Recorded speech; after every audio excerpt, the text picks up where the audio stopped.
Il était essentiel, lorsque nous avons du chocolat, d'avoir la maîtrise aussi de la fève. Donc d'où cette filière qui a été relancée.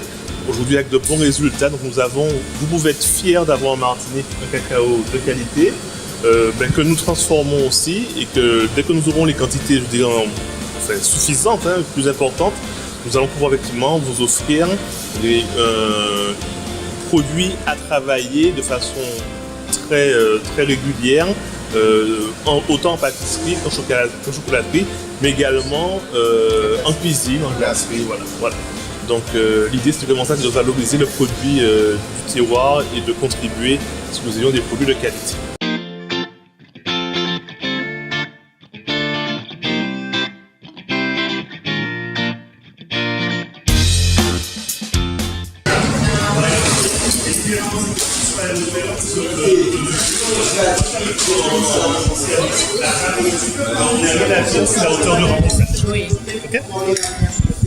Alors Thierry, quel est l'objectif de cet atelier là ce matin ?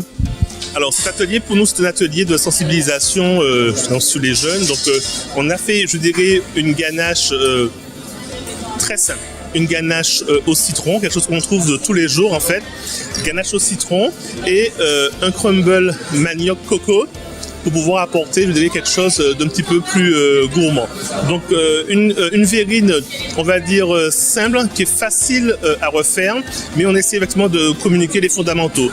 Respecter une ganache, respecter la cuisson d'un crumble, garder le croquant, on fait vraiment des éléments qui sont très simples, puis surtout derrière, en préparation de la verrine, sans faire effectivement une décoration sophistiquée, leur proposer effectivement de faire un remplissage qui soit conforme et régulier. Donc là, effectivement, on a vu qu'il y a des ajustements à faire, donc on les fait. L'idée c'est que ce soit rectifié tout de suite pour pouvoir avoir des verrines nickel chrome. On a vu que dimanche dernier c'était la journée mondiale, enfin c'était lundi la journée mondiale du cacao.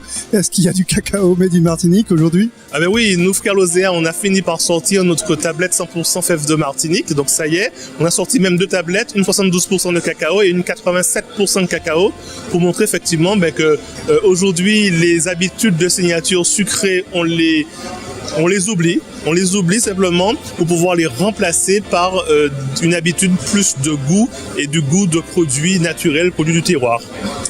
J'ai vu que les 2 frères Lozéa sont très impliqués depuis ce matin, mais pourquoi cette implication dans le KFR ?